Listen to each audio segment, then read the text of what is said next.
Pinaiigting ng Philippine National Police ang kanilang kakayahan sa cyber security laban sa mga banta ng espionage at data breach sa kanilang data systems. Ayon kay PNP spokesperson Brigadier General Jean Fajardo, nag-a-upgrade na sila ng kanilang software at hardware infrastructure kasabay ng pagbibigay ng training sa kanilang mga tauhan.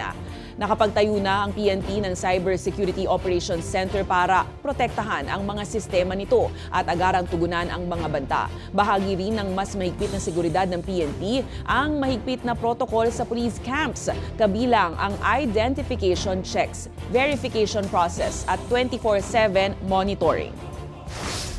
Alam po natin na marami pong attempt to breach po yung data system po ng PNP, and hindi lang po kasi mga data ng PNP personnel po yung ating iniingatan dito. Alam natin doon sa ating mga nandiyan, nasa atin po ang National Police Clearance, nasa atin po yung Firearms and Explosive Office. Nandiyan, pes after a month, meron na naman panibagong threat na hindi na kayang i-address po ng mga newly procured ICT equipment natin. So we really have to keep pace doon sa demand ng ICT related crimes po.